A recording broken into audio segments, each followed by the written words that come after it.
Welcome, everyone, to our Ukraine Investment Outlook session, Investment-Led Recovery Powering Ukraine's Economic Momentum.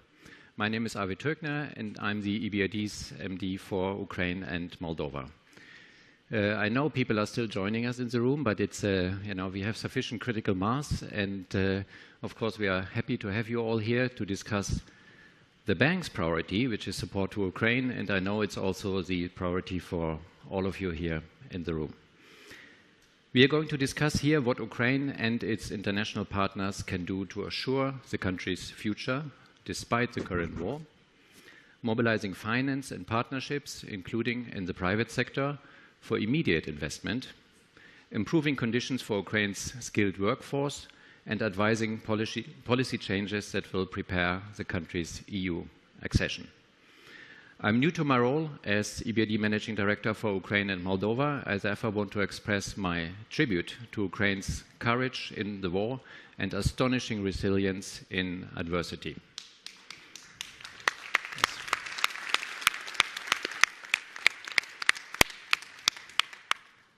At EBRD, we are convinced that supporting the real economy now is the best first step towards reconstruction, because the healthier the economy is now, the less costly will be the reconstruction later. Ukraine's move towards EU accession is an anchor for its reform agenda, and the Ukraine plan, published by the government of Ukraine in March, linking the required reforms to the EU's Ukraine facility, is something we will hear about today.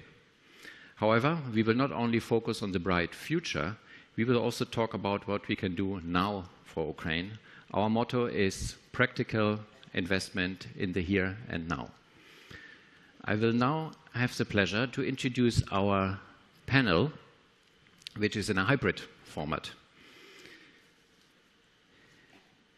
On the screen, indeed, we see Sergei Marchenko, Ukraine's Minister of Finance and EBRD Governor since 2020. Welcome, Sergei. As well on the screen, not yet, but hopefully very soon, we have Olga Stefanishina, Deputy Prime Minister of Ukraine for European and Euro-Atlantic integration, also since 2020. We will also see a video message from Yulia Sviridenko, who is Ukraine's Minister of Economic Development and Trade and the first Vice Prime Minister. She has held this position since November 21.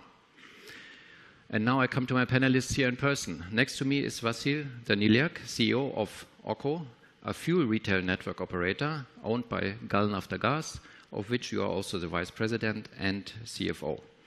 Galnaftogaz is based in Lviv, operates one of the largest gas station networks in Ukraine. It also engages in wholesale of oil products, natural gas and fertilizer, while also providing fuel logistics services. Welcome, Daniel. And next to Vasyl is Alfonso García Mora, IFC Vice President for Europe, Latin America and the Caribbean since 2022. Apart from leading the two regions, he has led the IFC's response to the Russian invasion of Ukraine and the post-COVID-19 recovery. Welcome, Alfonso. And finally, Matteo Patrone, our new EBRD Vice President for Banking, has spent nearly the last 6 years covering Eastern Europe and the Caucasus, running our work in Ukraine. And you have worked through different phases in Ukraine, from more or less normal times through COVID and then since the beginning of the war. So you can speak about the experience there and also how our approach has changed over time. I'm looking forward to what all of you have to say. And at the end of the session, I will try to make room for questions from the floor and also, of course, from our online participants. You can ask your questions directly. You can also put them on the Slido tool. And for that, we should have an QR on the screen, which I don't see, but hopefully it will appear. But otherwise, there's also a website, slido.com, and you have to put in a code 668-37795. And I say it again in case that was too fast, 668-37795. And I hope that will also appear on the screen to make it easier. So I would like to start with my first question to Sergei Marchenko. Sergey, can you give us the big picture from Ukraine's point of view? And when I say that, I think about the current macro-financial environment and also about Ukraine's investment needs. Please. Dear colleagues, friends, I am delighted about this opportunity to meet with you today, even virtually, and to discuss important issues which we have in economy of Ukraine and budgeting of Ukraine. First of all, I would like to thank organizers for the event of the attention of the problems of Ukraine in the context of full-scale war of aggression. Under martial law, the budget financial needs is in the previously issued for the government of Ukraine, both in 2024 and looking forward in 2025. The direct budget support received from partner countries, European Union and IFIs in the amount is about 85.4 billion has massively contributed to maintaining Ukraine's economic and financial stability, as well as to financial priority budget expenditure. In turn, this also allowed more domestic resources to be directed for defense and security sectors. Given this, let me express deep gratitude for all of the support that has been provided since the start of the full-scale invasion. Ukraine, its government, and every citizen thank you for your dedication and continuous effort to support us while our country is fighting off the aggressor and persevering its life and freedom. Thanks primarily to the support of our partners, the Ukraine's economy and financial system demonstrate resilience and adaptability to wartime changes. Thus, real GDP returned to growth in annual terms in Q2 2023, reaching 5.3% for the whole 2023, after falling by 28.8% in 2022. According to the preliminary estimates, the State Statistical Service. However, the start of 2024 has been extremely complicated due to the delays in the delivery of the military support. Ukraine is facing increased risk for the budget. In the first quarter alone, the unplanned needs fulfillment took over $4 billion. It is a significant hit for the budget of Ukraine, which is already in a precarious position. As of today, this figure is already $5 billion. The consequence of spending such a large amount of the internal resources on defense creates a substantial risk for the second half of 2024. Moreover, the unspent expenditure pile on, making the situation even more dreadful. Ukraine started implementing measures back in 2023. These measures we estimated now is around 5.4 billion, which help us to cover our great needs in Q1. And these measures is the solutions which we can use only once. And that's why now we are thinking about possible other measures, which can include some revenue mobilization measures, as well as possible solution on domestic borrowing markets. If we are talking about revenue mobilization, in Q1, our revenue mobilization efforts amounted $11.3 billion, which is 13% above the plan and 62% above the comparable period of 2023. Tax and customs authorities are showing their effectiveness. This amount could be even higher, but you are well aware about issues in the western border. Blockade of the border, which cost us $400 million loss of budget revenues. Also, let me tell you that we also increased our domestic borrowing capacity. In Q1, we make possible refinancing of only hryvnia-denominated bonds amounted to 207%, and all domestic public debt rollover is 138%. Also, Ukraine successfully cured inflation problem. now inflation is at 3.2%, and it's very good signal of macroeconomic stability. Also, let me tell you that due to the recent attacks on our energy infrastructure, we readjusted our GDP growth estimate for 2024. Previously, we planned that our GDP will grow 4.6%. Now we adjusted it to 3.5%. It means that we lost in 2 months 1.1% of our GDP growth, only due to the reasons of lost generations. We lost 8 gigawatts of thermal generation capacity just within 2 months. Russia directly target our generation capacity, and now we realized ourselves in different situation in comparison with the beginning of the year, because partly our country in the blackouts, and we see temporary loss of electricity for our people. Also, let me tell you that we are grateful for support from the European countries, EU facility, and from the United States package, which help us to meet our needs for 2024 budget, if we are talking about social and humanitarian needs.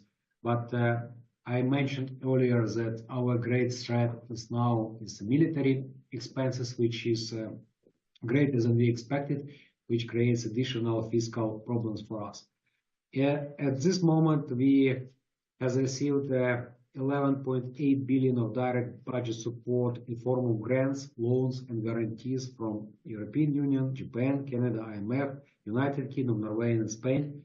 We rely on our partners' consideration to help us to fill the gaps in the budget for this year, and when we reach critical point. Also, let me tell a little bit about our efforts to conduct reforms. Government of Ukraine, together with our partners from World Bank and other partners, prepare specific metrics of reforms, which includes all our commitments which we have made previously, which is in our IMF program, in plan, the Ukraine facility plan, which we prepared together with the European Union. Also, it includes DPO reforms, and this list includes several spheres which is covered by this reform specifically. First of all, structural reforms. The majority of reforms is structural, and I think that 61% of existing list of reforms related to strengthening our governance, anti-corruption, and other structural reforms. Only 11% of existing reforms are related to macroeconomic stabilization, and we would like our partners to look at perspective to increase this balance to help us to prepare our country for a more sustainable future and to provide us with additional sources to finance our great needs. Let me pause here and tell you a little bit about our uncertainty which we see recently for 2025.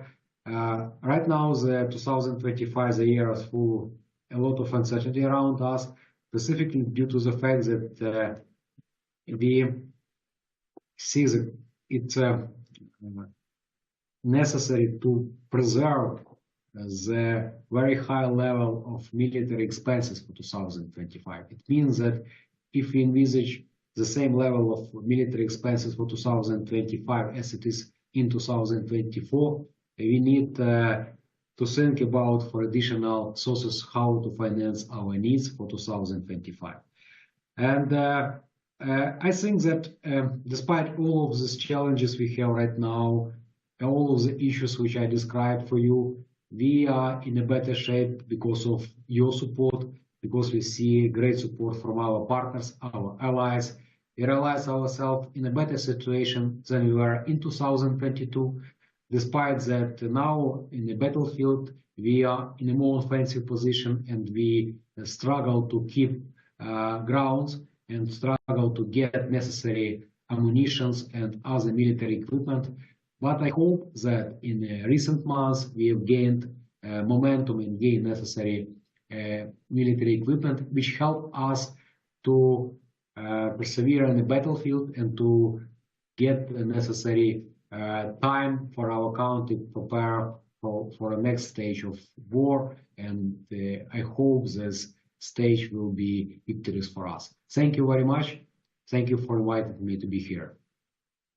Thank you very much, Seri, for this comprehensive overview of your current needs, 2024, energy, weapons, budget support, but also for the outlook to next year. Many of the topics you mentioned, including reforms, will certainly play a role in the discussion for the remaining hour. I think it is a good moment now to show the video message we have received from Yulia Sviridenko, who unfortunately can't be with us. And I think we should play it now and then continue the discussion. Dear colleagues, I wish I could be with you, but I'm pleased to address you online from Kyiv. For the past 2 years, the EBRD has been actively supporting Ukraine and significantly increasing investment to support existing and new projects and the country's economic development. The EBRD remains Ukraine's largest institutional investor. Since February 2022, you have been actively financing initiatives to promote energy efficiency, support liquidity and resilience of public sector, state-owned entities, backing infrastructure reconstruction, support micro, small and medium businesses, and the capital investments of the private sector. Strengthening Ukraine's energy security is one of the EBRD's priorities. That is especially crucial now, when Russia attempts to destroy all our energy system. Therefore, we must unite partners for mobilizing finance for immediate investment in key areas, from the energy sector to municipal infrastructure, as well as improving conditions for Ukraine's skilled workforce and supporting our human capital. And of course, we hope for supporting in crafting policy changes that will facilitate our accession to the European Union. In this regard, we have done our homework. We have identified sectors that might be of interest for investment, such as energy, transport and logistics, agri-processing, critical materials, technology sector and green steel. In each of these sectors, we have collected specific projects from private and public companies, feasibility studies of which we might start with your support. Project preparation and making them feasible and bankable is the priority for the government. We will be more than happy to start working with you closely with a full list of concrete projects. For investors, we have a wide range of support programs available. For example, we build war risk insurance infrastructure. International actors, including EBRD, can help to unlock the commercial insurance market by working jointly with key market and public sector stakeholders to develop a guarantee facility. Secondly, we have investment support programs that include compensation for infrastructure costs, easy land access and tax exemption. And last but not least, access to project finance through Ukraine investment framework, amounting to more than 9 billion euro de-risking and blending funding across the next 4 years. In conclusion, I want to once again emphasize that over these 2 years, we have learned that war is not an embargo on investment. I know. We're ready to fight for every investor. At the same time, Ukraine is doing its homework, implementing anti-corruption reforms, improving the management of state assets and the business environment. In 2023, Ukraine added 3 points in the Corruption Perception Index, which is one of the best results in the world over the past years. Ukraine facility includes a comprehensive reform plan for the next 4 years. Ukraine holds substantial promise, and this is not just words. After the initial decline in the first year of the war, we grew by 5% last year. This year, we expect growth again. Ukraine aims to move beyond dependence on aid, striving to forge a robust economy hand in hand with your support. Thank you once again, and have a productive day. My favorite sentence from that video message is, "War is not an embargo on investments." Very interesting indeed to hear from Yulia what the government has put in place to incentivize Ukraine's partners to bring in more investment in the conditions of war, ready feasibility studies on bankable projects, incentives and de-risking blending through the Ukraine investment facility. This, together with the reform process, which I very much hope we can discuss with Olga Stefanishina very soon, certainly are major factors for the creation of a conducive investment climate. And while we wait, I would like to discuss with our only private sector investor here, who's actually operating and investing in the circumstances of war. And you might have your own perspective of what kind of support businesses need. Vasyl, at the EBRD, we have been repeatedly surprised by how vibrant the real economy has remained, and by the ingenuity and courage of individuals and corporations to find ways to make the situation better. Your company, Galnaftogaz, with its petrol pump business, has played a positive role in Ukraine's war effort. During the acute fuel shortage in 2022, you were the first one to bring fuel into the country and the first to open gas stations in the deoccupied Chernihiv, Kharkiv and Kherson region. Can you please share with us how are businesses like yours dealing with the impact of the war? Thank you for the question. Yeah, the old businesses in Ukraine have a huge impact from this war, and part of them dropped dramatically. Part of them dropped dramatically, especially the businesses which were very close to the or exist in occupied region or were very close to occupied region, which are very dangerous to provide business right now there. But we are the company which nationwide. We are present in all Ukrainian regions. As you said, we are the first. We were the last who leave Kherson when he was occupied, and we are the first company who be in Kherson when the Kherson was deoccupied. And during this war, in our industry everything was dramatically changed, because before the war usually the oil products move from the north and from the east, and partly a little bit from the south through the Black Sea.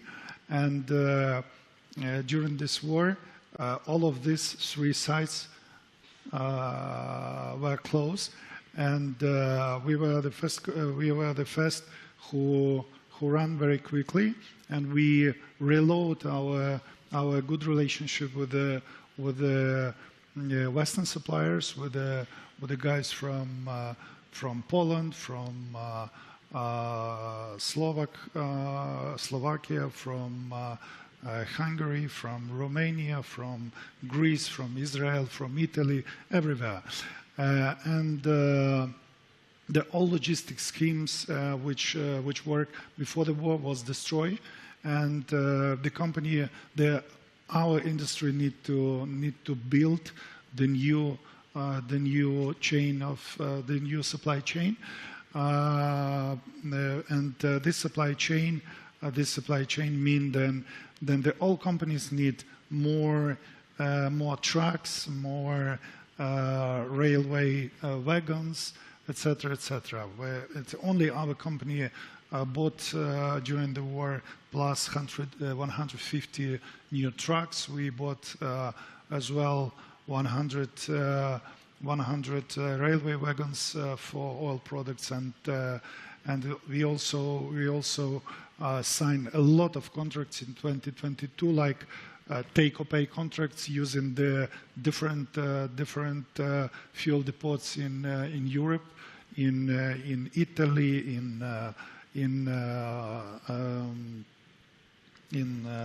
Rotterdam, in Germany as well, and everything was changed, but business going on.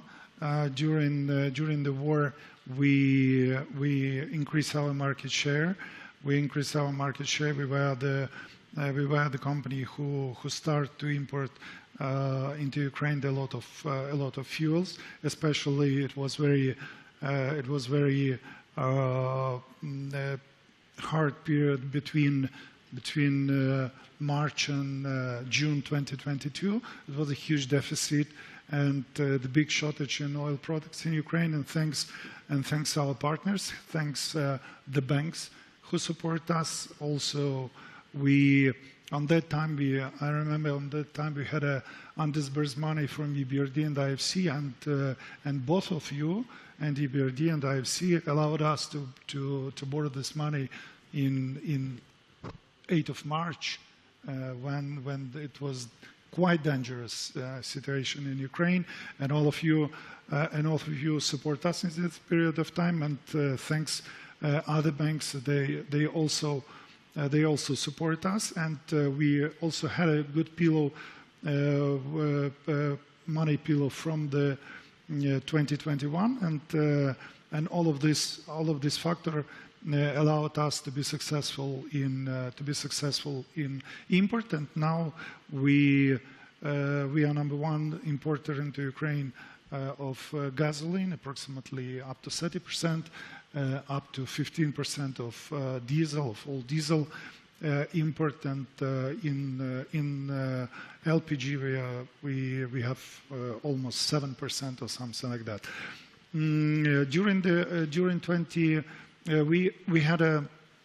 We had a huge losses. We had a huge losses in 2022, in 2023. I mean, not financial losses, but real losses. We lost the assets. We lost the big fuel depot in Kherson. It was fully destroyed and continue to destroy right now. And we lost the approximately 15,000 metric ton of fuel. We lost partly the part of our fuel depot in Lviv. We lost also fuel depot in Zhytomyr, 2 fuel depots in Zhytomyr region, and 1 fuel depot in Kharkiv region. But at the end of the day, we somehow changed our business. We somehow changed our logistic scheme, and now we continue run our business a little bit better than before the war. In metric tons at all, we had a positive result in 2022.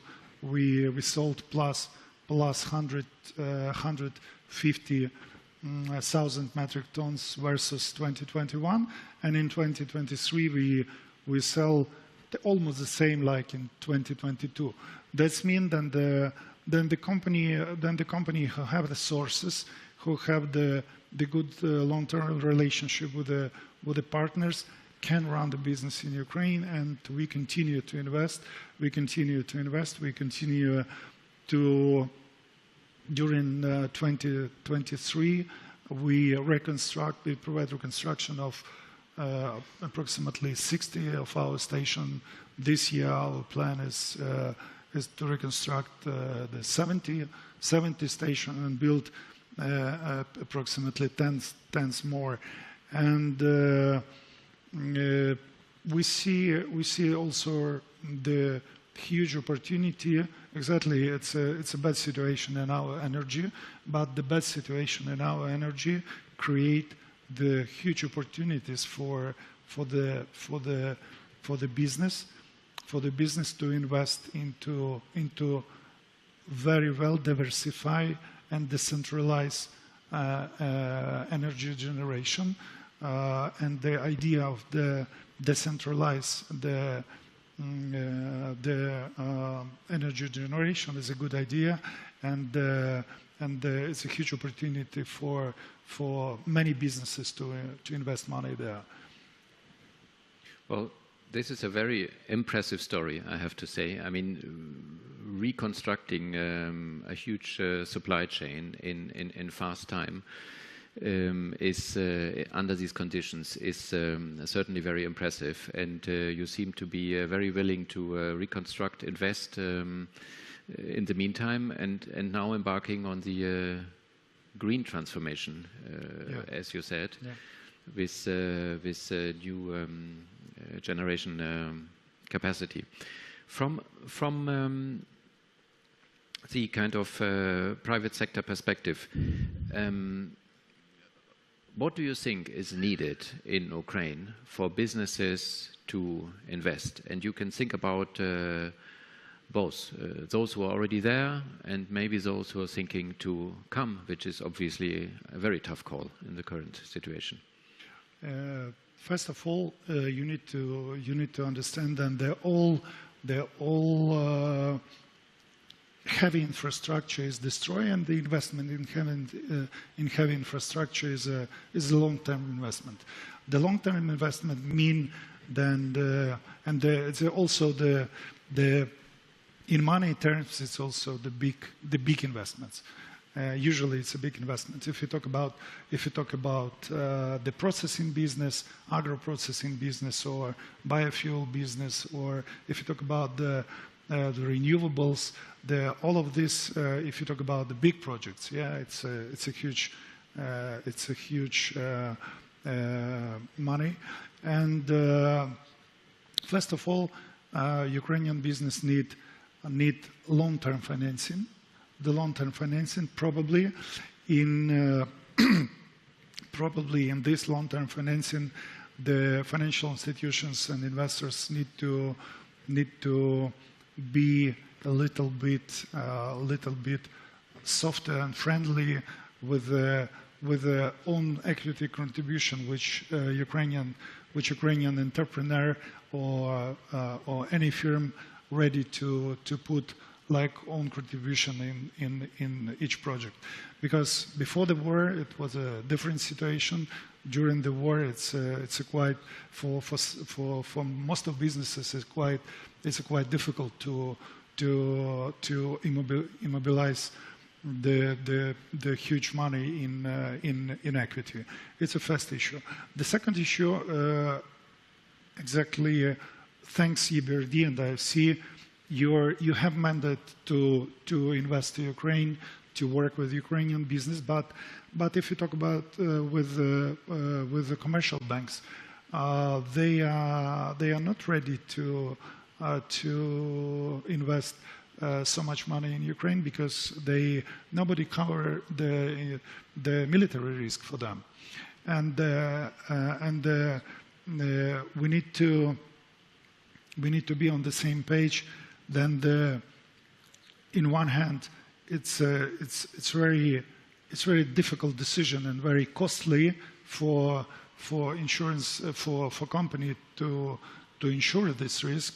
But another story, nobody from the commercial financial sector, nobody want to invest or lend money to Ukraine without this insurance, and it will be very helpful when EBRD or IFC or both you create the big program, then support to somehow share the risk with the insurance company and help business not only lend money directly from you, but also have possibility to raise money from the different sources with your supporting to cover the insurance, the military, the war insurance risk. It's very important in my point of view. So lack of long-term finance, provision of equity, and in general investment insurance, yeah, including against war risks, are certainly very, very important topics. Thank you, Vasyl. Very, very insightful. It's very simple. I just give you one example. We now we work on the renewables project in Western Ukraine. The capacity is 150 megawatts, the first stage, and the wind power generation. And the same project have in Odessa region. It's approximately the same capacity. The German firm, the German company, and the German company have the equity contribution from the German legal entity, and the government and their government, the cover from this company, and for any company which are ready to invest into Ukraine, the they cover 100% the war insurance risk, 100%. If they lose in the future this equity, the government guaranteed to cover them 100%. It's a huge support, and it's a big advantage for this businessman to invest money in Ukraine. Well, and apparently it does have a positive effect. Yes. This company has decided to invest. Yes. So I think this is maybe a good message to some of the representatives of donor countries and governments to provide such a cover against war risks. Some Ukrainian insurance companies, they create some like pool of insurance companies who are ready to take this risk, but for SME business is okay, but it's not for the big projects. Thank you, Vasyl. I want to move on to our colleagues from IFC. Alfonso, how do you at the IFC work together on the ground with other IFIs, and what is your main focus of your work currently in Ukraine? Okay. So first of all, thank you for inviting IFC to be in this panel. Really a big pleasure and to be here in Yerevan for the annual meetings of EBRD. So I think answering the first part of your question, I want to bring one data point that actually I didn't know until recently, and I think is quite indicative of how we work together with other IFIs, which is that 70% of all the investments that IFC has done has been done together with EBRD since the war started. And somehow you could think that this is why do you actually invest on the same companies together? Why don't you actually split? And I think that from a risk perspective, this is really what makes sense. It's a way of really working together, relying on each other, and trying to maximize the impact that we can have and diversify the risk that we can take. So this is empirical evidence on how we are working together. So far, we have invested $1.4 billion in the private sector in Ukraine since the war started. The pipeline continues growing, and I think that this is really moving from an initial focus on what we call keeping the lights on, so basically trade finance, working capital in the agribusiness sector, risk-sharing facilities with banks to support SMEs, because IFC cannot go directly to SMEs, but we can do that through financial institutions, or a technology sector, now moving into the energy sector, moving to the transport sector, connectivity, and building materials and housing. So really trying to move the portfolio or the pipeline towards a much more heavy infrastructure. Which requires, again, a more significant collaboration among DFIs and MDBs. And this is precisely why in the recently signed MOU between the World Bank Group and EBRD in spring meetings, one of the 4 points that are part of this MOU is precisely Ukraine. It's really thinking on how we can leverage on each other and how we can rely on each other to increase our impact on Ukraine. And this means, for instance, in due diligence process. I mean, it's not easy to do a due diligence in the field these days in Ukraine. And therefore, it is critical that MDBs that we have similar processes can rely on each other to facilitate and to advance these processes. Second is the use of blended finance, which is going to be critical, as our colleague was mentioning, and will continue to be critical, especially when we move from working capital or trade finance into more CapEx investments. No? I think that there is also a good understanding on how to use the blended finance to maximize our impact, but it is very important to continue prioritizing the use of blended finance in those sectors that where we can have a bigger impact and additionality in the market. Having said that, going forward, what I see, you know that the World Bank, together with the Ukraine authorities and the European Commission, estimate that now the needs are around $500 billion, the RDNA, the Rapid Damage Needs Assessment. Out of this $500 billion, 1/3 is what we estimate in IFC that can be covered by the private sector. 1/3 is a big number, of course, and for that there are some reforms that are needed to be implemented. And I have to really congratulate what the government of Ukraine is doing, because this year, 24, they are actually passing 230 reforms. I don't know if I have seen any country in the world that in one single year they have approved 230 reforms, between conditionalities with the European Union accession to prior actions for World Bank or IMF financing, budget financing, etc. 230 reforms are really a very big number of reforms. And many of these are linked to really unblock the private capital that I mentioned before. No? Giving one example on the energy sector, I think that this is a sector that probably is the sector that could move or mobilize more private capital, and I think that the reforms that the government is taking go in the right direction. What we estimate is that actually $100 billion could be mobilized for the energy sector. There has been already some reforms taken, others related to really bringing the tariff to closer to the cost recovery and creating a framework for a renewable energy auction that is really competitive will help to go in that direction. Another point that I believe can really unblock big part of these reforms big part of this private capital is to really continue thinking on how we can standardize the project preparation. How can we really create a platform, create templates that can be understood by the private sector, that can be compared by the private sector, and that therefore can really bring much more capital into this market. No? So a lot that we need to do more together in the next coming years. I think that we are in a good track in terms of collaboration, in terms of working together, because this is the only way that we can actually operate if we really want to be impactful and useful for the recovery of Ukraine. Thank you, Alfonso. Very insightful again. And I wish Olga Stefanishina could have heard your remarks on how helpful the reform process is. But while we are still waiting, I would like to come to Matteo. Matteo, you have overseen our work for more than 2 years in the war conditions. If you think back, which EBRD interventions did you consider, or do you consider the most effective? Well, let me take indeed a step back and see where we focus since the 22nd of February, or 24th of February of 2022.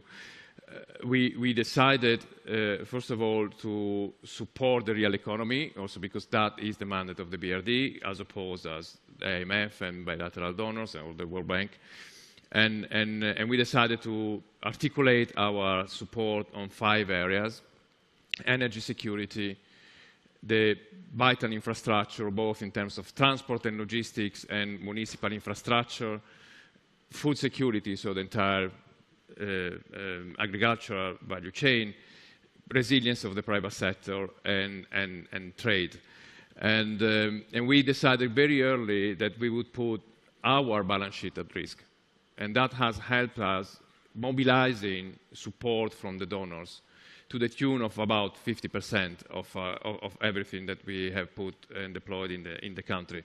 And that has allowed us, indeed, to deploy over 4 billion euros over the last 2 years, in partnership with a number of actors. In the private sector, indeed, the partnership with the IFC has been absolutely crucial to that.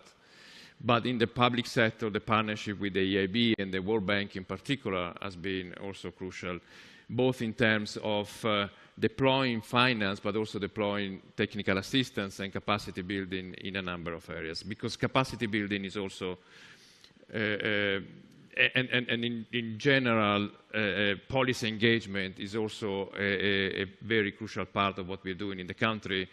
Through our flagship program of the reform support teams, the 200 young professionals that we have deployed in a number of ministries and agencies in the country that are now underpinning the reform agenda of the government, anchored by the EU accession talks, but the work we are doing with the business ombudsman in order to improve the investment climate in the country and indeed foster private sector activities, the work we are doing with the National Bank, the work we are doing on the energy sector, the entire work we are doing on improving corporate governance in SOEs, including through legislative processes and so on and so forth.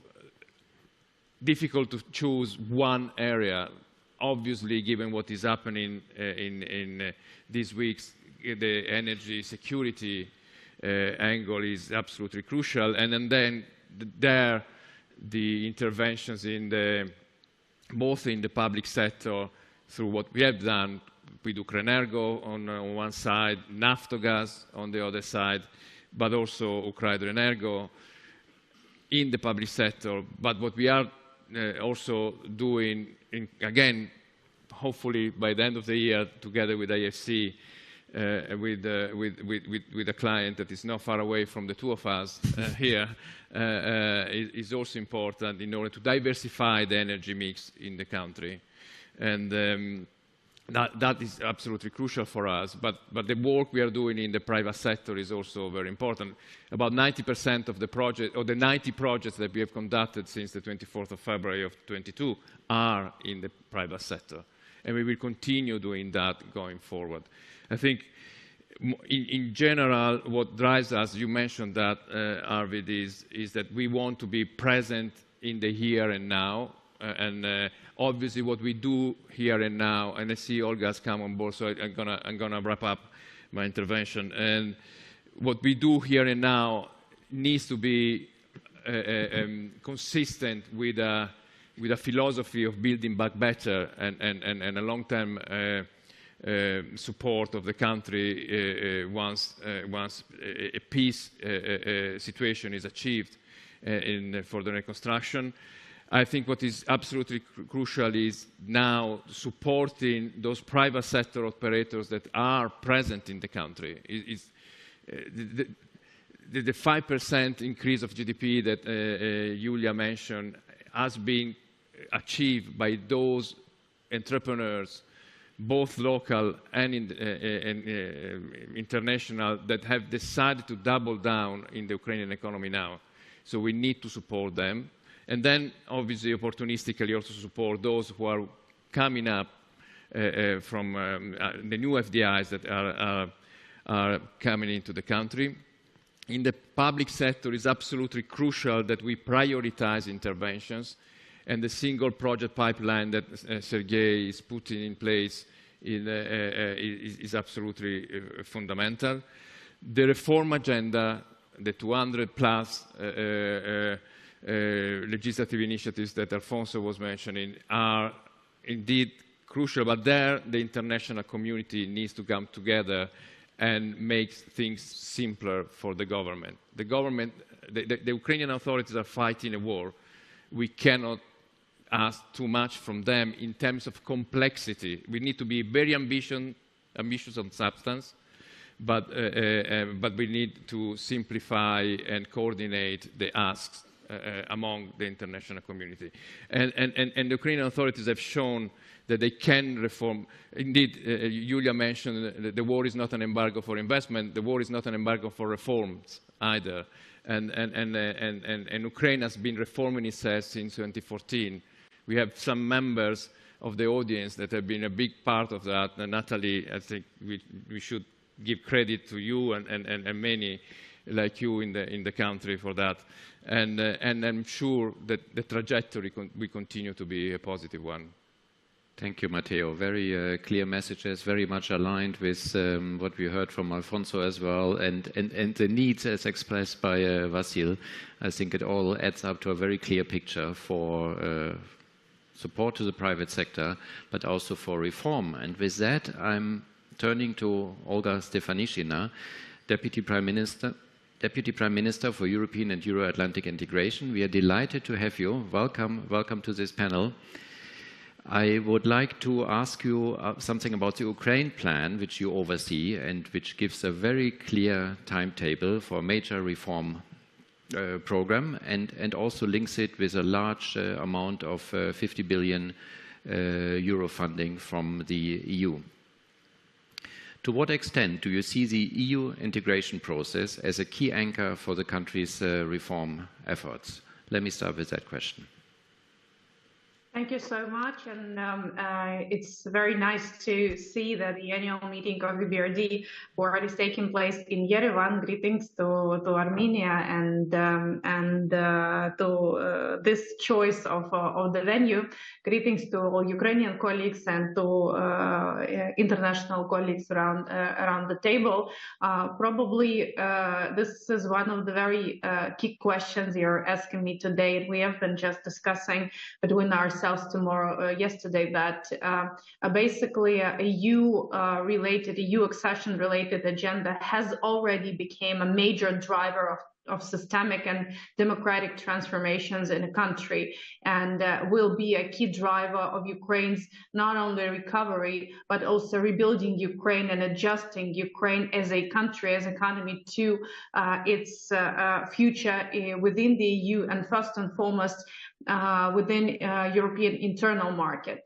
It requires a huge amount of sectoral transformation alignment with European rules, and this process is only to start with the beginning of the accession negotiations. But at the same time, when you appeal to Ukraine facility and Ukraine plan, this is the minimum amount of key indicators which will allow us, together with our international partners, monitor the progress in key areas, whether it's related to investments, whether it's related to the sustainability of the economy. But the major reform effort is only to start with the accession process.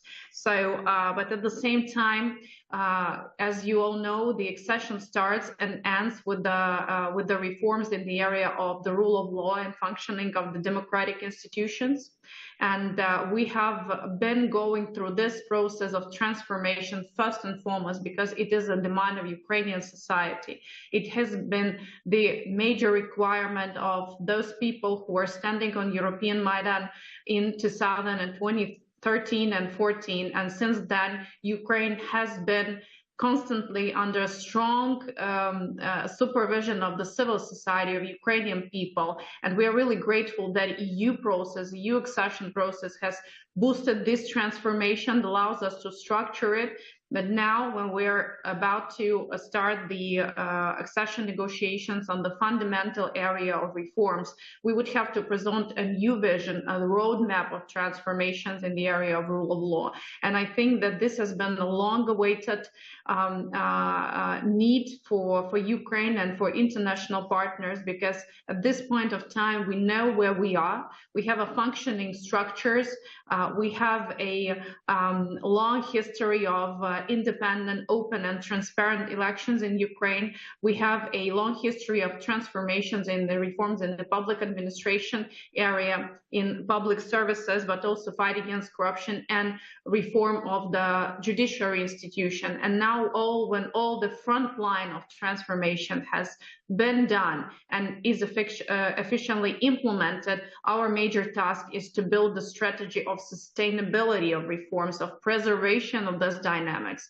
And here EU plays a key role, and probably another important angle I want to mention that following the Vilnius summit of NATO leaders, we have developed the program of alignment with the NATO political and military criteria. And political criteria clearly defines that the progress on EU track will be a major basis for a political consensus of allies when it comes to membership of Ukraine to NATO, which is a key security guarantee for any country on the European continent. So my short answer would be yes, definitely, and no other option considered. Thank you, Olga. I think this was very clear, and I can hear the determination which you spoke about. Still, you're fighting a war. There's a lot of uncertainty. There might also be a limited capacity with the Ukrainian authorities to deal with so many reforms and a war at once.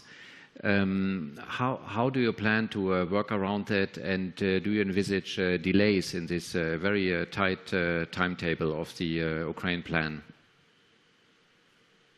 Well, absolutely not, because it depends from us people, from Ukrainian politicians and civil society, and this is something that is not being questioned. It's just we have been tasked by our people, but also have a mutual political consensus in Ukraine on making every possible transformation of this country throughout the war. But at the same time, there is a huge another component where I want to bring your attention to is recovery and reconstruction throughout the war. And as you have been mentioning, the uncertainty of the timelines and any predictions about the ending the war, the victory of Ukraine, and building this sustainable peace in Europe, it's very important that we're making every possible effort to secure our recovery efforts, to secure the financial contributions partners provide to Ukraine, and that means that there is a way to grant the sustainability and proper absorption of this investments is making sure that Ukrainian economy is secured and protected, and the Ukrainian people who are building this economy are secured and protected. And this brings us to understanding that without air defense, without necessary security in the air component, it will not be possible. So rest assured that nothing literally can undermine our commitment to transformation, and you have seen it already by a long track record of decisions which have been taken since the beginning of the full-scale aggression, but also we have to make sure that those financial and investing capacities are secured by making sure that Ukrainian air defense is strong and that Ukrainian capability to run the country is not questioned. So reforms will be done, but let's make sure that we will have a country to run, and let's just close the sky and make sure that Ukraine has a necessary number of air defense capacity to secure both foreign investments, but also secure ourselves first. I understand that the financial institutions probably not those who can provide military support, but you are, as those who are making the decision on putting the finances to Ukraine, can make it very clear to those who can make the decision happen. Thank you, Olga. We have 5 minutes left for this session, and I would therefore like to come to questions from the audience right away. And we have one on the Slido, and Olga, I would very much like to address this question to you. What particular coordinated support may be summoned to repatriate the refugees back to restore social fabric and for much needed workforce? So it is all about the labor shortages caused by the war and IDPs and refugees. Thank you so much.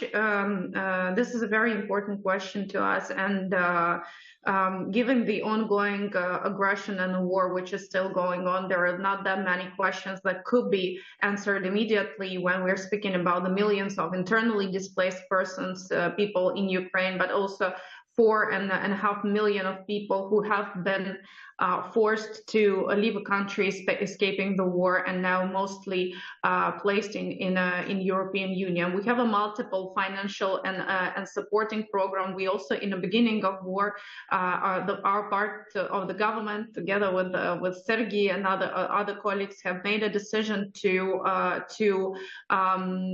start the program of massive replacement of companies from the areas where the active war theater has been developed, which means that not only replacing the production, but also replacing the workplaces and granting the ability for those people who have necessary skills and capacity to work there. But at the same time, there is another angle we're looking into is those people who are abroad. Of course, we cannot immediately outreach them with the appeal to come back to Ukraine, but at the same time, we see the gradual dynamics of people coming back to Ukraine, meaning that they see their future, they see their professional development and personal development in Ukraine despite the ongoing aggression. But at the same time, it's important to us that those capability to work in European Union is preserved through the temporary protection which should be granted to Ukraine. So There is no simple answers to this question, but we as a country are doing our best to address the financial, residential, professional, but also psychological needs of those who are internally displaced. If you might need more information, you can just reach out to my office and it will be provided. Thank you very much, Olga. And I know we have to close very, very soon, but while I'm still waiting for more questions, I would like to address one question to the audience, actually, and to my friend Pierre Heilbronn. Pierre, you have been listening to this discussion. What is your opinion? Does Ukraine now have an effective blueprint to improve the business climate by 2027, the end of the implementation of the Ukraine plan?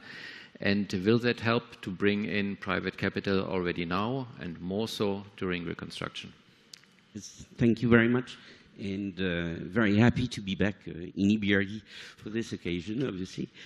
My first time since I left the bank as vice president, and very happy also to hear Olga and Sergei, with whom we work on a daily basis on the subject you mentioned. I think, you know, on the framework, both at the European level and international level, Ukrainian authorities have done their job. And collectively, I think IFIs, the international community, the European Union, have done their job in putting together a credible set of reforms. You may say it's maybe too ambitious during wartime. I tend to disagree, because I see that a lot of reforms have been undertaken during the war, because it's also a question of political will and political determination, which doesn't mean that the absorption capacity and the issue of there is not a real one. But I think the question is about implementation, about trust, and about trust now, not in 5 years' time or 10 years' time. And I think, at least I see that, because it's my job of also trying to trigger this mobilization of European companies and French companies. We have a special responsibility in France, probably because French companies are the first foreign employers in Ukraine and have stayed after the 24th of February. So that's a first starting point. And I think the French companies and CEOs who still operate in Ukraine are the best ambassadors of Ukraine, because they are have continued to care about their staff and have also investment plans. I can talk about Saint-Gobain, about Capgemini and others, sometimes even not requested financing from international institutions, but investing themselves in this very difficult environment.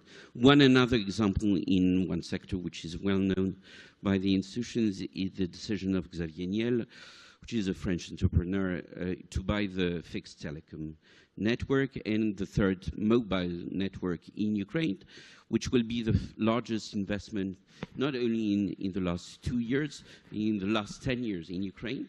So it shows also that some people can take risks because they have an industrial vision and trust also Ukraine, despite all the challenges we face to do that. Afterwards, our job as public authorities, shareholders, but also donors, is to put in place, obviously, the toolbox which is necessary. So you talked about insurance.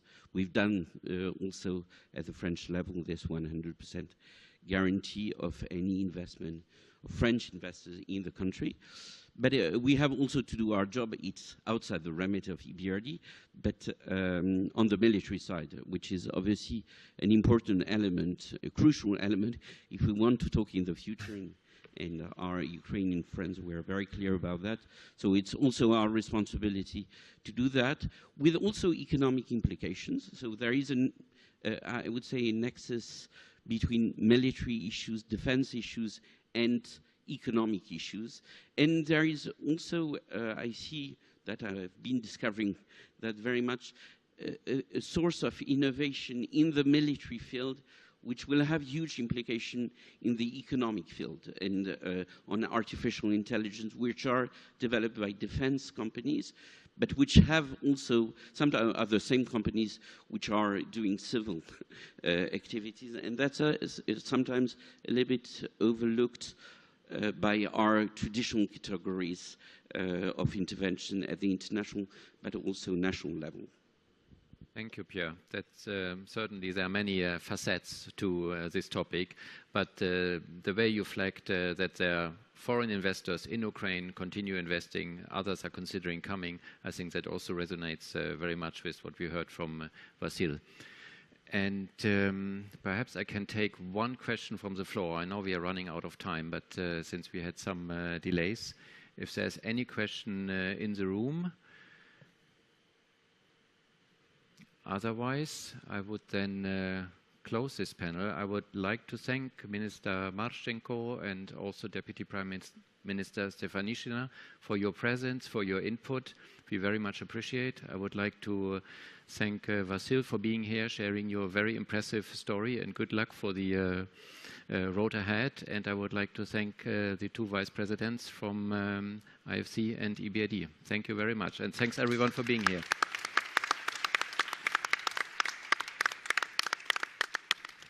Thank you. Really appreciate it. It's a fascinating story. Okay, thank you. Thanks to you. Thank you very much.